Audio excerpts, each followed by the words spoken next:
If you've been given rights to create passwords for Wi-Fi access, then you have login information for the Extreme Cloud IQ website. So the first thing you're going to do after going into the website is to get yourself logged in.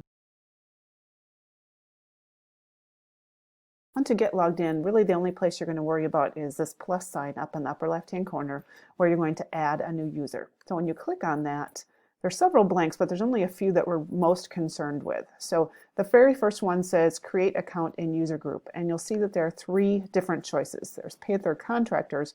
So those are people who come into our buildings periodically throughout the year, but they're not here every day, but they will be coming back. So we want to give them this one.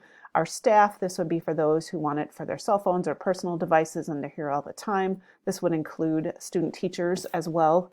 And then we have our Panthers guest. These are people who are here for just the day, and this expires. So we want to make sure that they have this limited one. So I'm going to do the Panthers guest.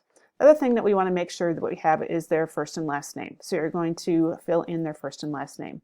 These other things you can fill in if you know. They're helpful, but they're not required. So if you know that they're coming in from a specific organization or company, you can put that. If you know why they're here, you can put that as well.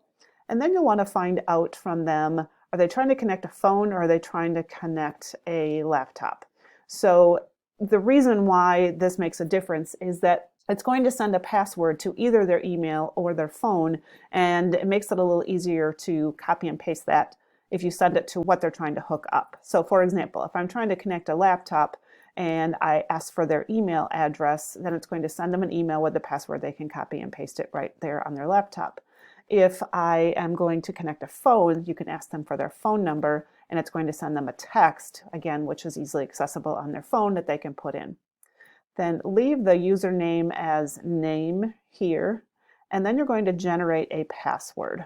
Now, when it generates the password, you're going to want to do this show password and see if it's something that is easy enough for the person to enter. So sometimes there's some really strange symbols in here, or I had one that had a 1. We couldn't tell if it was a 1 or an L. And it just makes it a little more difficult, especially if they're trying to use their phone to type some of these things. So if it comes up with that one is really strange, just hit the generate password again until you get a usable result. So I'm going to back up just a minute because I added this information here. And again, I'm on the Panthers guest. And notice that when I fill in an email that it automatically pops it into this spot. And I'm going to check that I'm going to send this as an email. And then when I save, it's actually going to send that email out. But I mentioned that there could be a text option here too.